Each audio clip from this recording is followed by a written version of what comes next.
சுவாமி, பகவான் எங்கும் நிறைந்தவர் என்று பல விஷயங்களை மேற்கோள் காட்டி தாங்கள் குறிப்பிடுவீர்கள். அப்படி இருக்கையில் கோயிலில் அவர் அர்ச்சா விக்கிரக திருமேனியாக காட்சி கொடுப்பதில் ஏதேனும் விசேஷ காரணம் இருக்கிறதா? நிச்சயம் இருக்கிறது மாறனேர் நம்பி. அடியேன் முன்பே உங்கள் எல்லோருக்கும் கூறியிருக்கிறேன், பகவான் 5 நிலைகளில் உரைகிறான் என்று. அதாவது பரம் எனப்படும் வைகுண்டம், வியூகம் எனப்படும் திருப்பார்கடல், விபவம் எனப்படும் அவதாரங்கள், அந்தர்யாமி என்று அனுபவிக்கப்படும் உள் இருதயத்தின் உள்ளுரையும் பரமாத்மா மற்றும் அர்ச்சை எனப்படும் விக்கிரக வடிவம். இவை 5ஐயும் நீரின் சில நிலைகளை வைத்து ஒப்பிடலாம். உதாரணத்திற்கு, இதில் பரம் என்னும் வைகுண்ட நிலை இந்த அண்டத்திற்கு வெளியே பெருகி கிடக்கும் எளிதில் எட்டாத ஆவரண நீரை போன்றது. வியூகம் என்னும் பார்க்கடல் அண்டத்திற்கு உட்பட்டு இருந்தும் கிட்டுவதற்கு அரிய நீரை போன்றது.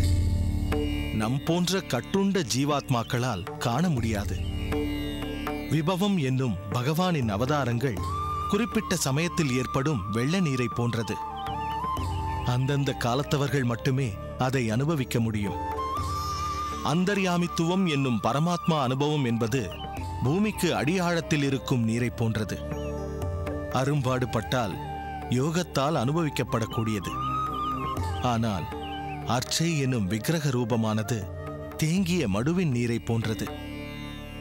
அதாவது எப்போதும் அள்ளி பருகுவது போல் சுலபமாக அனைவருக்கும் கிட்டும்படி இருப்பது, எல்லோராலும் அனுபவிக்கத்தக்கது. எனவே அர்ச்சா விக்கிரகத்திற்கு நிச்சயம் ஏற்றம் அதிகம். ஆஹா, அருமையாக விளக்கி அருளினீர்கள் சுவாமி. இருப்பினும் என்னப்பா, நீயும் மலராண்டானை போல் இழுக்கிறாய்? இல்லை சுவாமி, இதை குறிப்பிடுவதற்கு அடியனை மன்னித்தருள வேண்டும். இந்த சமூகத்தால் தாழ்ந்த குலத்தவர் என்று ஒதுக்கி வைக்கப்பட்டுள்ளவர்களுக்கு விக்கிரக திருமேனியின் தரிசனம் பகவானின் மற்ற நிலைகளைப் போல இன்னும் கிட்டாத நீர் போலல்லவா இருக்கிறது?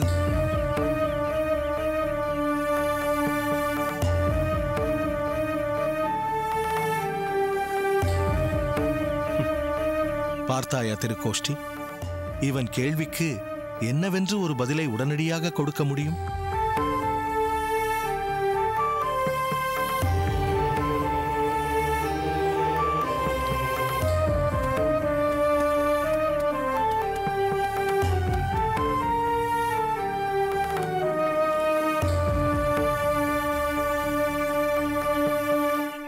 அப்பா மாறனேர், உன் கேள்விக்கு இன்றைய காலகட்டத்தில் அடியேனிடம் விடை இல்லை. ஆனால் காலம் அதிவிரைவில் உன் கேள்விக்கு பதில் அளிக்கும். அடியேன் அரசாட்சியில் இருந்தபோது சிந்திக்காத இவ்விஷயத்திற்கு இந்த வயோதிக சந்நியாச நிலையில் என்ன பிரயத்தனம் செய்ய முடியும்? ஹே ரங்கா.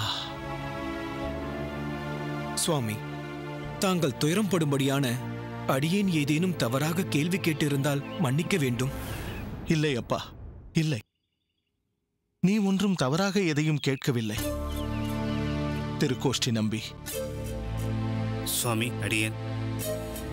கிட்ட இருந்தும் எட்டாமல் இருக்கும் அரும்பொருளை ஒருவன் அடைவதில் எது தடையாக இருப்பதாக நீ கருதுகிறாய்? சுவாமி, அடியேனுடைய தனிப்பட்ட கருத்து என்னவென்றால், தொடர் முயற்சி என்மையும் அதை அடைய வேண்டும் என்ற ஏக்கமில்லாமையும் தான் தடை என்று கூறுவேன்.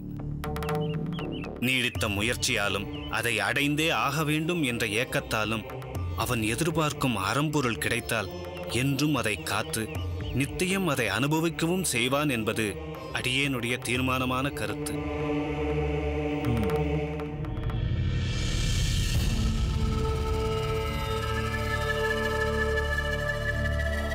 திருக்கோஷ்டி.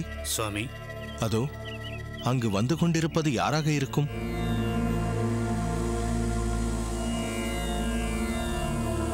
ஓ, அவரா? அவர் நம் தேவவாரியாண்டான் சுவாமி. அடியேன் அவனை சொல்லவில்லை. அவனுக்கு பின்னே வருகிறாரே, அவரை யார் என்றுதான் கேட்கிறேன்.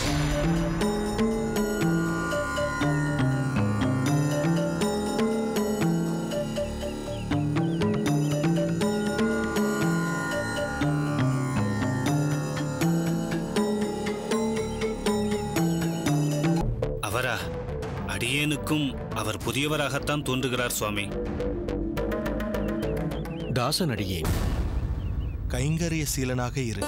தாசனடியேன் திருக்கோஷி நம்பிகள். தாசனடியேன். தங்களுக்கும் வந்தனங்கள் மாறனேர் நம்பி. தெய்வவாரி, இந்த வைணவர் யார் என்று புரியாமல் குழம்பிக் கொண்டிருக்கிறேன். சுவாமி, இவர்தான் தற்போது கோயில் நிர்வாகத்தை ஏற்று நடத்துவதற்காக நியமிக்கப்பட்டிருப்பவர். சுவாமி, அடியேன் அணி அரங்கன். ஸ்ரீரங்கத்தில்தான் வசிக்கிறேன். ஆனால் இதுநாள் வரை மன்னரின் ஆணைக்கிணங்க அரசு நிர்வாகத்தில் உப ஆலோசகராகவும் அதன் பின் ஆதனூர் கோயில் நிர்வாக பொறுப்பிலும் அடியேன் இருந்தேன். சரிதான். நிர்வாகத்தில் மிகவும் கைதேர்ந்தவர் என்று சொல்லுங்கள். அப்படியெல்லாம் ஒன்றுமில்லை சுவாமி. தங்களின் நிர்வாக திறமைக்கு முன் அடியேன் மிகவும் அற்பமானவன். மடத்து நிர்வாகத்தை இவ்வளவு சிலாகித்து சொல்கிறாய்? மடத்து நிர்வாகத்திலும் நிறைய பொறுப்புகளை ஆராய்ந்து சீர்திருத்த வேண்டிய திறமை தேவை. என்றாலும் தாங்கள் அரசாட்சி செய்தபோது மேற்கொண்ட நிர்வாக நுட்பங்களை அடியேன் பிறர் வழியாக கேள்விப்பட்டிருக்கிறேன். தங்களின் நிர்வாகத் திறன் போல் என்றும் வராது. அது என்னவோ, நீங்கள் தான் கொண்டாடுகிறீர்கள். அந்த காலகட்டத்தில் பல பேர் அடியேனை வசைப்பாடிக் கொண்டுதான் இருந்தார்கள். என்ன செய்வது? அடியேன் சற்று கண்டிப்பானவன். இன்றும் சில பேர் ஏதாவது குறை சொல்லிக் கொண்டுதான் இருக்கிறார்கள். ஆனால் அதை அடியேன் அதிகம் பொருட்படுத்துவதில்லை. செய்வது பகவத் கைங்கரியம், அதிலும் குறை காண்கிறார்கள். அவர்கள் அப்படித்தான் குற்றமாகவே கண்ணோட்டம் கொண்டிருப்பார்கள். அதை என்னவென்று சொல்வது? அனைத்து தரப்பு மக்களையும் திருப்திப்படுத்துவதற்கு அடியேன் ஒன்றும் மகான் அல்லவே. குறையை விடுத்து நிறையை கொண்டாடுபவர்களை மனதில் கொண்டு செய்யும் பணியை கிருஷ்ணார்ப்பணமாக செய்து கொண்டு வருகிறேன். அந்த பகவானுக்கு உகப்பென்றால் அது போதும் அடியேனுக்கு. எது எப்படியோ, தங்கள் நிர்வாகத்தால் கோயில் சீரோடும் சிறப்போடும் திகழட்டும். நிர்வாகத்தில் குழப்பம் விளைவிப்பவர்களை தகுந்த முறையில் திருத்தி அவர்களை பணிகொள்ளுங்கள். இதுதான் அடியேனின் சிறு விண்ணப்பம். ஆகட்டும் சுவாமி. சரி, வாருங்கள், அரங்கனை சென்று சேவிப்போம்.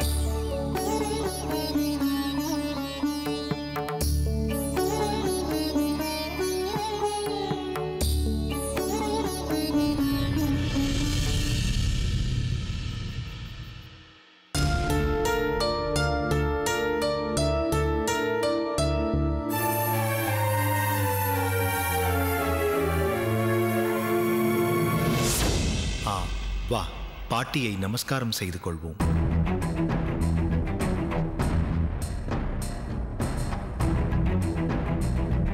என்ன, சேவிக்கலாம் வா.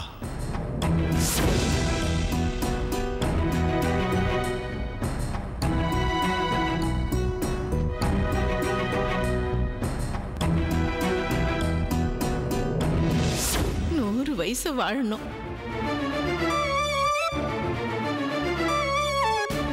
அவர் என்னை தொட்டு விட்டார். அதனால் என் மடி போய்விட்டது.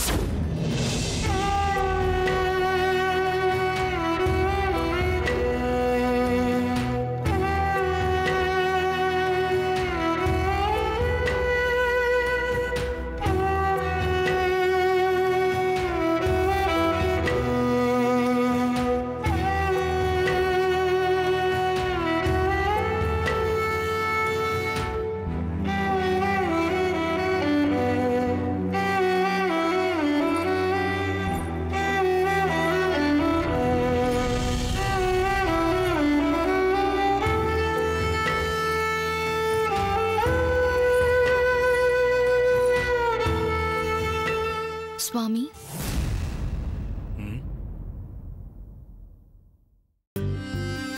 சுவாமி, அமுது தயாராகிவிட்டது. நேரமாகிறது. தாங்கள் அமுது செய்ய வாருங்கள். வேண்டாம், இப்போது எனக்கு பசி இல்லை. உடல் நலம் சரியில்லையா? உடல் நன்றாகத்தான் இருக்கிறது, மனம்தான் சரியில்லை. ஏன் சுவாமி? ஏன் மனநலம் சரியில்லாமல் போக வேண்டும்? அகத்துக்காரியிடம் சொல்லக்கூடியதாக இருந்தால் தயவு செய்து சொல்லுங்கள். விஷயமே அகத்துக்காரியை பற்றியதுதான். அதை பற்றி சொல்லலாமா? சொல்லுங்கள் சுவாமி. நான் என்ன செய்தேன்? என்னால் தங்களுக்கு என்ன நேர்ந்து விட்டது? மனம் காயப்பட்டு விட்டது. கணவனின் மனம் கோணாமல் நடந்து கொள்பவள்தான் மனைவி. நான் அப்படித்தானே நடந்து கொண்டிருக்கிறேன். இல்லை, நீ செய்தது எனக்கு சற்றும் பிடிக்கவில்லை. என்ன சொல்கிறீர்கள்? எவ்வளவு பெரிய பக்தை தெரியுமா அந்த பாட்டி? ஏகாதசியின் மகத்துவம் அறிந்து அதை அழுத்தமாக கடைப்பிடிப்பவர் அவர். நம்மில் எத்தனை பேர் இந்த ஏகாதசி விரதத்தின் மகிமையை அறிந்திருக்கிறார்கள்? ஏகாதசி விரதத்தின் பலனை அறியாத பலர் மேம்போக்காக அதை கடைபிடிக்கிறார்கள். பெயருக்காக விரதம் இருக்கும் பலர் அவர்களாகவே இதை சாப்பிட்டால் குற்றமில்லை, அதை சாப்பிட்டால் குற்றமில்லை என்று கூறிக்கொண்டு தனக்கு பிடித்தவற்றை சாப்பிட்டுக் கொண்டு விரதம் இருப்பதாக பாவனை செய்கின்றனர். மற்றும் சிலர் ஏகாதசி விரதத்தன்று பகவான் நாமாவை நினைப்பதை மறந்து எப்போது துவாதசி வரும், எப்போது மீண்டும் அமுது படைக்கலாம் என்ற எண்ணத்திலேயே விரத காலத்தை கழிக்கின்றனர். ஆனால் அந்த பாட்டி மற்றவர்களைப் போல் இல்லை. ஒரு சொட்டு ஜலம் கூட அருந்தாமல் பகவான் சிந்தனையிலேயே அந்த நாள் முழுவதையும் கழித்து அடுத்த நாள் யார் மூலமாவது ஆதிகேசவனின் கோவிலிலிருந்து பெருமாளின் தீர்த்தத்தை கொண்டு வரச் செய்து அந்த தீர்த்தத்தை அருந்தி விரதத்தை முடிப்பவர். மீண்டும் ஏகாதசி எப்போது வரும் என்று காத்திருப்பவர். அப்படிப்பட்டவர் உன்னை தொட்டுவிட்டால் அதனால் தீட்டாகிவிட்டது என்று நீ நினைப்பது எவ்வளவு பெரிய முட்டாள்தனம்! இப்படிப்பட்ட உயர்ந்த குணவதியிடம் பாகுபாடு பார்ப்பது தேவையற்ற ஒன்று. தாங்கள் பாகுபாடு பார்க்காமல் இருக்கலாம். தங்களுக்குள் அப்படி ஒரு மனோபாவத்தை வளர்த்து கொண்டிருக்கலாம். ஆனால் நான் அப்படி வளரவில்லை. மற்றவர்களிடம் பாகுபாடு பார்ப்பது வளர்ப்பினால் வருவது அல்ல, அனைவரை விடவும் தாம் உயர்ந்தவர் என்ற மமதையின் எண்ணத்தினால் வருவது. உயர்ந்தவன் தாண்டவன் என்பதை குணத்தை வைத்து பிரித்து பார்க்க வேண்டுமே தவிர குலத்தை வைத்து பிரித்து பார்க்கவே கூடாது. ஆனால் இது என் கருத்தல்ல, பகவான் கண்ணனின் கருத்து. சாதுர் வர்ணம் மயா சிருஷ்டம் குணகர்ம விபாகஜகா. அதாவது பிராமணன், சத்திரியன், வைஷ்யன், சூத்ரன் என்று 4 வர்ணங்களை ஒருவருடைய குணத்தையும் அவன் செய்யும் செயல்களையும் வைத்துத்தான் பிரித்து பார்க்க வேண்டுமே தவிர பிறப்பை வைத்து அல்ல என்று கண்ணன் மிகவும் தெளிவாக நமக்கு உபதேசிக்கிறார். வைத்தியரின் குடும்பத்தில் ஒருவன் பிறந்து விடுவதால் அவன் வைத்தியனாகிவிட முடியாது. வைத்திய சாஸ்திரத்தை அவன் கற்க வேண்டும், அதன் நுணுக்கத்தை ஆராய்ச்சி செய்ய வேண்டும். அப்போதுதான் அவன் வைத்தியன் என்று இந்த உலகம் ஏற்றுக்கொள்ளும். அதேபோல் உயர்ந்த குலத்தில் ஒருவன் பிறந்து விடுவதால் மட்டுமே அவன் உயர்ந்தவனாகிவிட முடியாது. உயர்ந்த குணமும் சீரிய சிந்தனையும் நல்ல பழக்க வழக்கங்களும் ஒழுங்கு கடமைகளை முறையே பின்பற்றும் மன உறுதியும் அனைத்து ஜீவராசிகளிடமும் தயையோடு இருத்தலும் பகவானின் மீது அசைவற்ற பக்தியுமே ஒருவரை உயர்ந்தவராக ஆக்குகிறது. இவை அனைத்தும் பெற்றிருப்பவர்கள் எந்த குலத்தில் பிறந்திருந்தாலும் நிச்சயம் உயர்ந்தவர்களே. எல்லோரிடமும் பாகுபாடின்றி நடந்து கொள்ள நிறைய பக்குவம் வேண்டும். அந்த பக்குவம் உன்னிடம் இல்லை என்று எனக்கு நன்றாக தெரியும். ஆனால் அப்படி பக்குவம் இல்லாத போது குறைந்தபட்சம் பக்தர்களிடமாவது பாகுபாடின்றி நடந்து கொள்ள முயற்சிக்க வேண்டும். பக்தர்கள் அனைவருமே சுத்தமானவர்கள்தான். ஒருவன் பிறந்த இடத்தை வைத்து அவன் சுத்தமானவனா இல்லையா என்று நிர்ணயிக்காதே. ஆத்மா எப்படி பரிசுத்தமானதோ அதேபோல் பக்தர்களும் பரிசுத்தமானவர்களே. என் நாமம் எங்கெல்லாம் சொல்லப்படுகிறதோ, என்னை பற்றிய கதைகள் எங்கெல்லாம் பேசப்படுகிறதோ, எனக்காக கைங்கரியங்கள் எங்கெல்லாம் செய்யப்படுகிறதோ அங்கெல்லாம் நான் வாசம் செய்வேன் என்று பகவான் சொல்லியிருக்கிறார். அப்படி பார்க்கும்போது ஏகாதசி விரதத்தை அனுஷ்டிக்கும் அந்த பாட்டியின் அகத்திலும் இறைவன் நிச்சயம் உரைகிறார்.